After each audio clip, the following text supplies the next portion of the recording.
sa e bukur.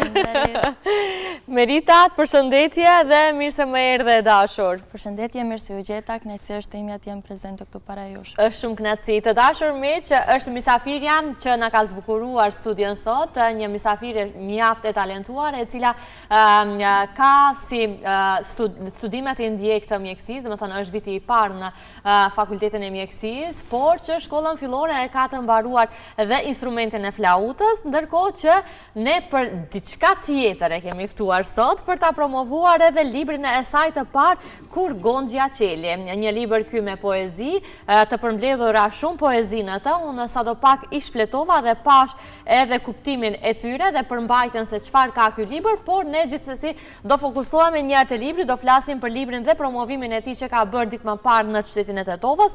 Njëkohësisht do i përmbledhim të gjitha pikat nga pak sepse ka shumë çka për të folur me Meritën. E dashur, si nisen mëngjeset tua zakonisht? Mëngjeset e mia zakonisht nisin domethënë me aktivitete. Zgjohem domethënë për të shkuar në fakultet, pastaj kryej me ligjërata, kthehem në shtëpi, menjëherë nis të mësoj, ndonjëherë bie flautës për qef, shkruaj diçka, si arrita domethënë deri tek botimi i librit për qef e kështu. Do flasim edhe se si arrite, edhe si ke përmbledh gjitha këto poezi, por fillimisht unë dua të di rreth titullit, që një titull që ngjall kurreshtja pastaj edhe për ta lexuar Kur Gonxha Qeli. Titulli, domethënë simbolika e këtij tulli, në fakt Gonxha ka qenë nofka ime që e kam pasur në fëmijëri, që më ka thirrur mami, po. Edhe gjyqes time domethënë i ndron jetë një vajzë shumë vite më parë, edhe ka pasur emrin Merita. Edhe baba im domethënë i mba një premtim, se është që ajo mërzitet, thot nëse më jep Zoti një vajzë mua, unë do ta pakzoj atë me emrin e motrës tonë.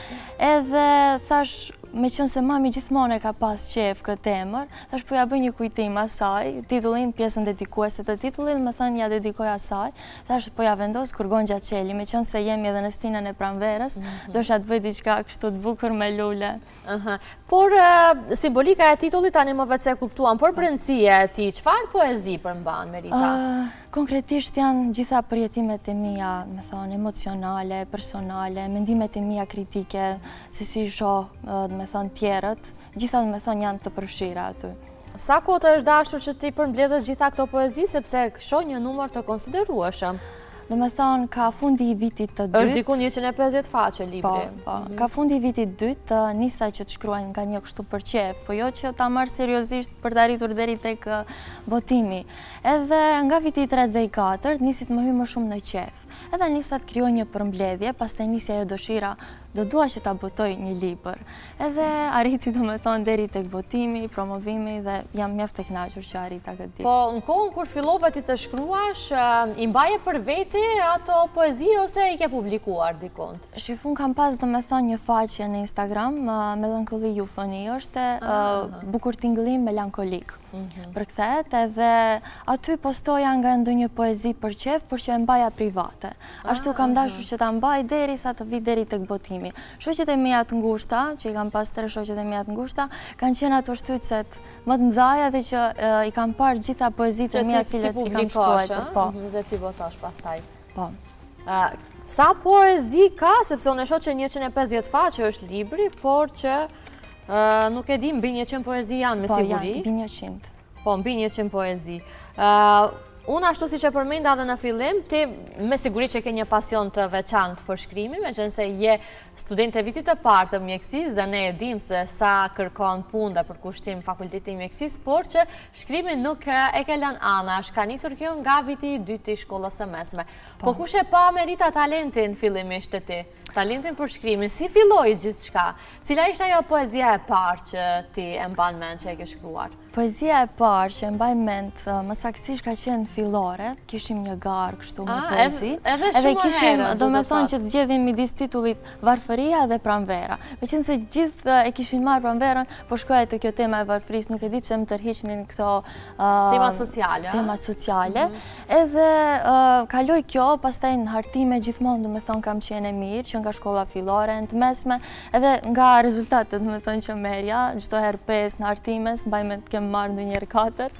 Edhe e shija që edhe profesorët më përkranin këtë pjesë. Pastaj kur nisa që të shkruaj, kur ishinin poezitë edhe shoqëria ime, edhe kur e pash edhe mbështetjen e tyre, thash ta marr pak më seriozisht këtë punë, edhe domethënë erdhi deri këtu ku jemi. Ashtu nisi gjithçka. Pastaj ti vendose e botove librin dhe mbajt edhe promovimin që ne po i shohim edhe fotografitë nga promovimi. Si u mirëprit dhe cilat ishan ato komente që morën nga të ftuarit aty, mysafirët dhe gjithçka tjetër? Realisht nuk e prita që të del përgjithsisht aq mirë, se e kisha shumë me stres se si do del, se me se ishte librimi i parë, edhe kam pasur, më thonë, mbështetje nga gjithë ato cilët edhe kanë kontribuar në botimin e këtij libri. Ishte dhe më thonë redaktori, korektori, radhitësi i librit profesor Muaxher Haruni, cilin e falenderoj shumë për mbështetjen që më ka dhënë. Pastaj recizionistja dhe lektoria e librit që është kryetari e shoqatës së shkrimtarëve ONU, ku jam edhe antare asaj shoqate, zonja Sadia Aliti. Merita Isaki, një shoqe ime, dhe më thonë që e ka bërë recizionimin e librit edhe ajo është autore.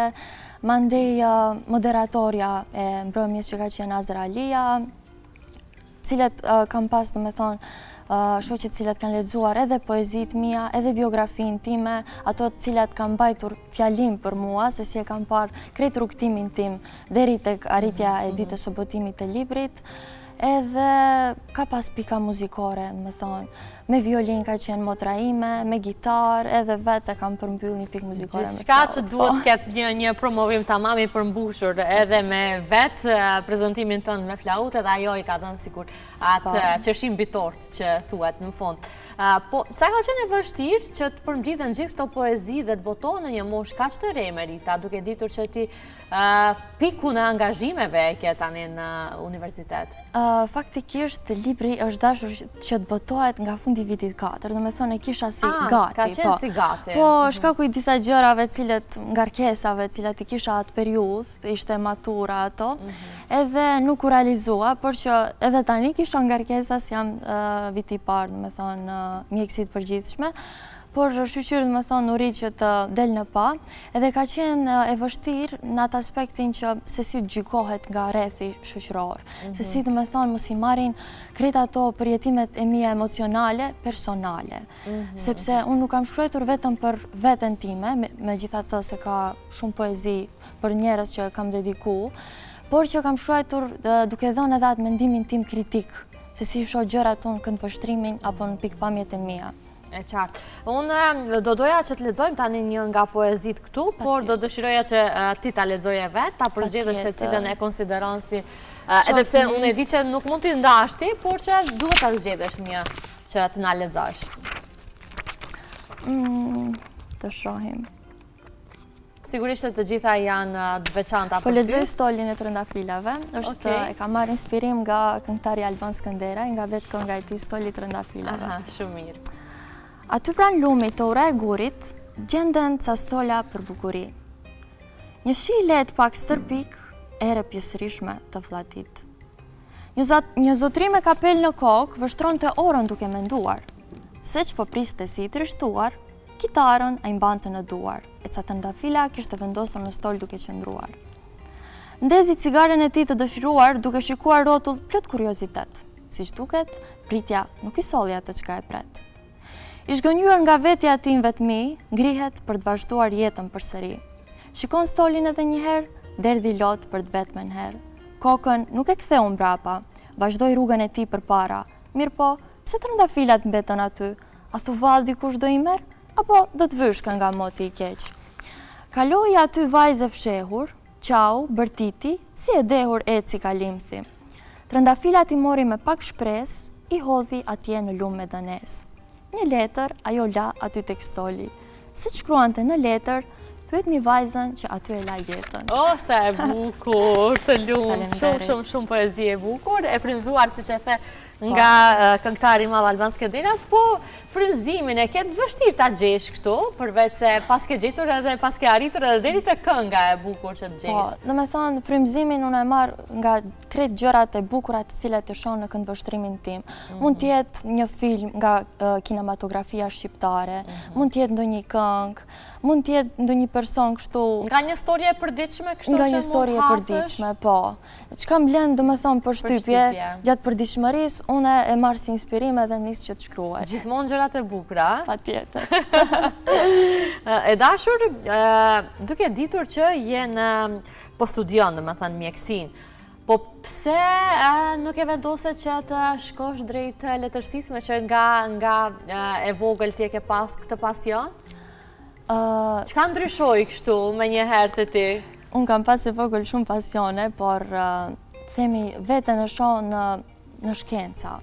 E shoh në gjëra më të ndërlikuara, në problematika.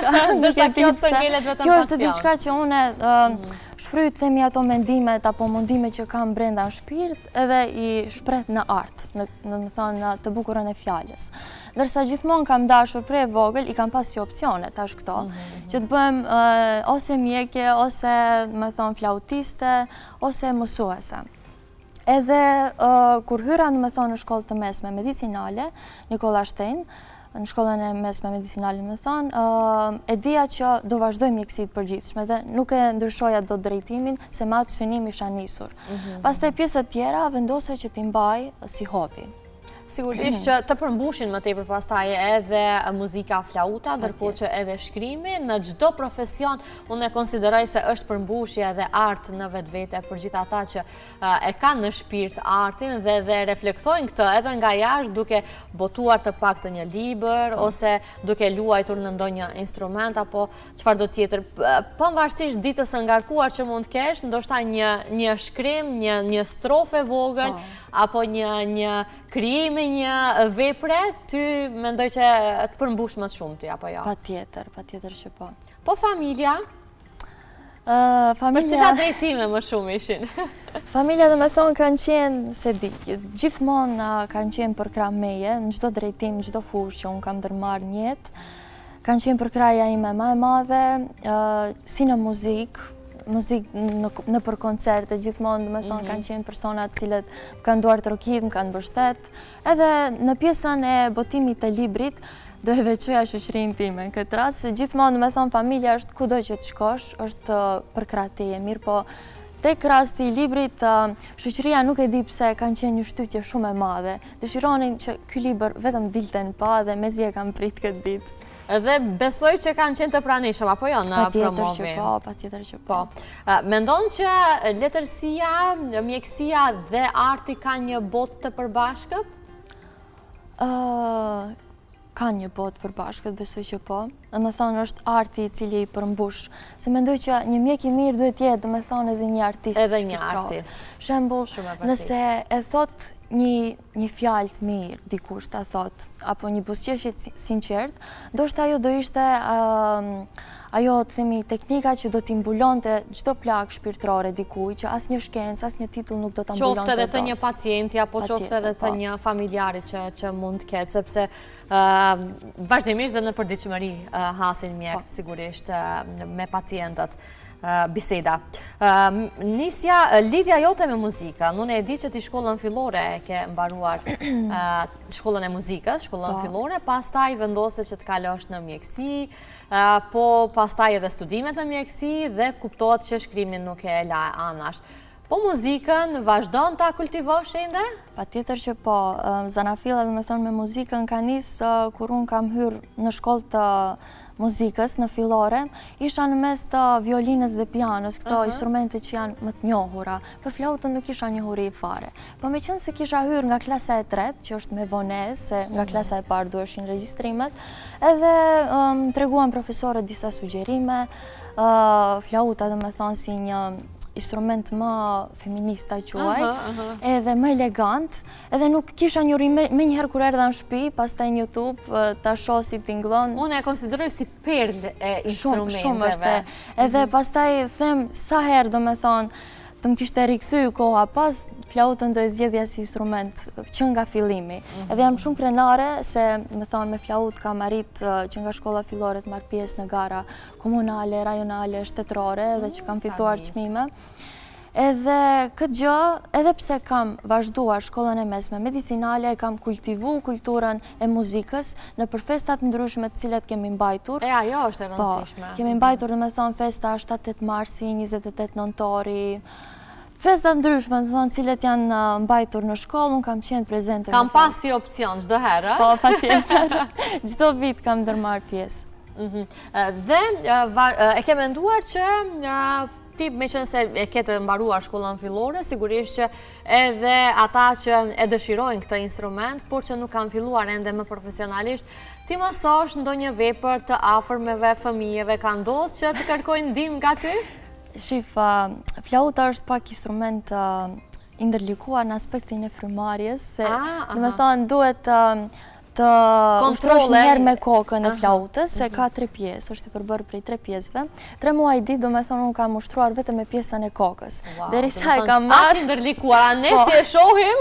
Po, edhe pastaj kur e kam marrë krejt në dorë, kam pas ca javë, dhimbje muskujsh, derisa e kam ambientu veten me këtë instrument. E shoh që se motrën e kam violiniste, djali tezës është pianist, shumica familjarëve mund që të akomodohen, themi, me ato instrumente kurua, flautën, thot mere se s'mundi. Interesante. Nuk e di pse. Është krejt mendoj të pjesa e frymarrjes.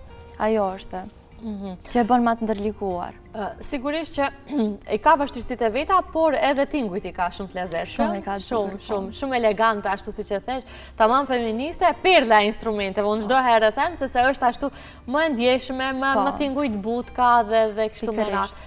Po profesore, të më thuaj, kur e morën vesh që ti nuk do vazhdosh shkollën e muzikës? S'do ta kujtoj. Dhe kur kam pa talentin tënd jashtëzakonshëm. E kam pasur, do me thonë, profesoreshën Flamura Abdullaje, dhe unë, do me thonë, kam qenë midis muzikës edhe medicinës. Se është komplet ndryshe që do të nga muzika në medicinë, dhe jo për shembull në gjimnaz. Po. Edhe nuk e di pse me përqindje më të madhe isha ka muzika. Por që atë kohë ishte, do me thonë, pandemi, nuk mbanim koncerte, më kishte humbë motivi, edhe sikur nuk më tërhiqte më kjo pjesë e muzikës. Edhe mbaj mend kur i kam thënë, do me thonë, atë ditë profesoreshës time se nuk e vazhdoj flautën, e ka nisë qa që keqë, do me thonë, i ka ardhë, nuk e di pse ndoshta për potencialin cilin e kam pasur për ta vazhduar flautën, mirë po i kam thonë se flauta çdo herë do ngel në shpirtin tim, edhe çdo herë do ngel në hapat e mi të jetës kulturor që do zhvilloj, do me thonë, jetë, që do ndërmarr një jetë. Dëshiron që eksperiencë shtesë të kesh me flautën? E ke mendu? Nuk e kam mendu, por që e konsideroj si opcion. Pse jo? Me që e ke edhe pasion të hershëm nga fëmijëria, pse jo? Edhe orë shtesë pastaj edhe me profesor të tjerë për të ushtruar edhe vepra të tjera kuptohet, sepse çdo herë që mëson diçka të re, sigurisht ajo ty mund të përmbush më tepër. E dashur Merita, unë të falenderoj jashtëzakonisht shumë që na shëndrite në këtë mëngjes, na ofrova atë energjinë kaq pozitive nga mëngjesi. Është era e parë që të kemi në studio, por vërtet është shumë kënaqësi që të kem një bisedë kaq të këndshme me një vajzë shumë ambicioze si ti, mes 3 botrave të ndryshme, muzikës, letërsisë dhe gjithashtu mjekësisë. Unë të uroj jashtëzakonisht shumë suksese në rrugtimin tënd profesional si mjeke, por që mos duke i lënë anash asnjëherë edhe shkrimin edhe flautën, sepse janë vërtet botë që të përmbushin. Faleminderit shumë juve, kënaqësia ishte imja, shpresoj që të shihemi në intervista të tjera, ndoshta me tituj të tjerë. Me sukseset të tjera. Me sukseset të tjera. Shumë kënaqësi.